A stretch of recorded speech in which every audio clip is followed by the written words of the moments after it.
Hello everyone and welcome to a really wild game that was played today on Lichess in a sort of a mini match between Magnus Carlsen and 22-year-old Dutch international master Thomas Beerdsen.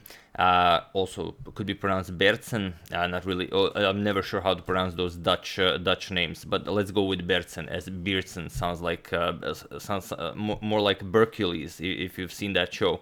But yeah, it comes as a suggestion from Samuel Sidikwi on Twitter, who is a software engineer, so thank you for suggesting such a wild game. It's been a while since we've had such a nice one, so without further ado, let's check it out.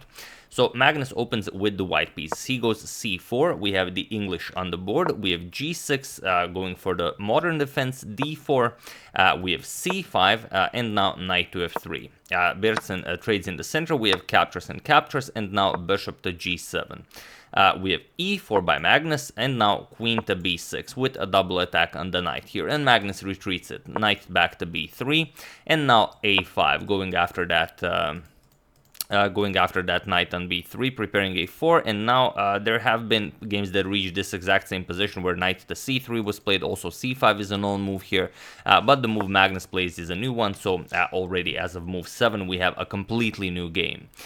So the queen is under attack. Queen moves to b4. This comes with check, and Magnus blocks it. Bishop back to d2, and now queen back to b6, saying that, okay, do you want to repeat, or what's happening here?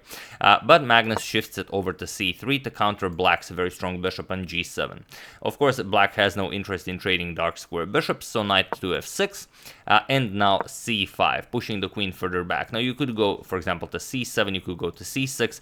Beerdsen decides to go queen to e6, and now there's a double attack on the e4 pawn, and Magnus doesn't like defending it with f3, could weaken the position a little bit, so instead he decides to sacrifice the pawn. He goes into further developing his pieces, knight 1 to d2, and now knight captures on e4. We have bishop captures on g7, and this is the part where the fun starts, because here Beerdsen is threatening to just move the knight anywhere, and it will be check to the white king. And okay, obviously you're going to move it somewhere to be able to grab the white queen, but Magnus just plays bishop captures on g7, and he allows this his queen to be captured. So this is what happens: knight to c3, a nice discovery from the black queen. Also, you cannot block with the queen. The knight also covers that square. So bishop to e2, and now knight captures on d1. We have bishop captures on h8 by Magnus, and now the knight has no squares where you can go. The knight will be captured. Even the b2 square is still covered by the bishop. So here, not wanting to give up the knight for nothing, Beerdsen plays knight captures on f2, king captures, and now f6, trapping Carlsen's bishop here. But Magnus just goes rook h to e1. Now, if the bishop moves, the queen will be under attack. So queen moves all the way back to g8, and now here comes bishop captures on f6, and this is the beauty. Problem is, black should have gone for something like king to d8, but it would be silly to even mention such things, as this is a bullet game. So queen to g8, and now comes bishop captures on f6, making it impossible for black to capture the bishop, because the queen on g8 is lost again. So instead, after bishop captures on f6, we have queen to f7, now pinning the bishop cannot move, the king is still on f2, and now comes knight to e4. Again, trying to trick black. If you now capture with the pawn, then just knight e6 check picks up the queen. So instead, after knight to e4, we have king to f8, and this is again a problem. The king belongs on d8, but again, it's a bullet game. Who could foresee such things? So king to f8 was played, and now Magnus goes back. King to g1, now the bishop can move, and also the rook is coming to f1. So e captures on f6, and now it seems like you could capture on f6 with the idea that if queen captures rook to f1, will win the queen, but black can completely ignore this, just d5, and if you go rook f1, just bishop f5, and black is perfectly fine.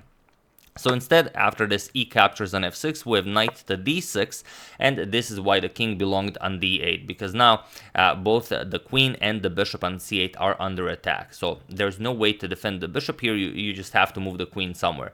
So the queen could come to e7, maybe you could do something with queen to e3 check, but in the game queen to d5 was played, but now comes bishop to c4. Again attacking the queen, and now there simply is no good move for black here. Queen to h5 was played, but now it's actually a forced checkmate in 3, so feel free to pause the video and win the game in 3 move stops while I give you a couple of seconds. So for those of you who were able to do it, congratulations on spotting the mating sequence. And for those of you who just want to enjoy the show, it's rook to e8 with check. King to g7, rook to g8 with check, king to h6, and now of course knight to f7, and this is now checkmate as the knight covers both of these squares and the rook prevents the king from going back to g7. This was not played in the game, however. In the game, after queen to h5, Magnus did go rook to e8 check, king to g7, but now he didn't see the mate in 2 immediately. He continued the king hunt. So rook to e7 check, king to h6, and now knight to f7 is not checkmate because the king can go back. So instead, bishop to g8. Here Magnus is preparing to capture with the rook. So queen back to g4, so you don't have to give up the queen after rook captures on h7. Rook captures on h7, and now king to g5. With h4 with check, Magnus invites the black king deeper into the position. King to f4, and now rook to f1 with check. We have king to e3, and now rook to e7. Again with check, we have king back to d3, and now bishop to c4 with check. The knight nicely guards the bishop from d6. King back to c2, and now rook to f2 with check. King to d1, and now interestingly rook to e1, rook to e2 is checkmate in one move, but Magnus decides to give up one more rook before checkmating the black king, just for good measure, I imagine. So rook to e1 check was played, forcing the black king to capture. King captures, and now of course rook to f1 is checkmate as the knight covers the d2 square. And interestingly, neither of the players made any big mistakes in this game. Even though it's a bullet game and it's a really crazy bullet game, both of them played a really great game. It was basically, it all came down to that one move. Let me just rewind. Okay, there could have they could have played some better moves, but for example here, going to d8, and the position is perfectly fine for black, and even not allowing this capture by the bishop, just going back to d8 right away instead of this queen to g8 move, and black plays on. But those were basically the only, if you even want to call them mistakes that were made in the game. So for a bullet game, it was very impressive and a very correct game, and also a very aesthetically pleasing one. So congratulations to both of them for creating such a masterpiece. And yeah, that's the final position. Really awesome stuff. It's not very often you see a king on e1 and g1 with so many pieces on the board, but there you have it. It did happen, and I'm very happy that it did. So yeah. That's the game. I hope you guys enjoyed it. I would like to thank Andrew Rowe, Pietro Rossi, Andrew Nelson, Max Gabriel Helm, and Felix Klostamaya for contribution to my channel. Thank you a lot. I really appreciate it. As usual, you can check two of my previous videos here. Thank you all for watching, and I will see you soon. Continuing the coverage of the Morphy saga, checking up on your wonderful suggestions such as this one. Once again, thank you to Mr. Samuel Sirikui for your wonderful suggestion, and of course, whatever happens in the chess world. So thank you all. I will see you soon, and have an excellent rest of your day.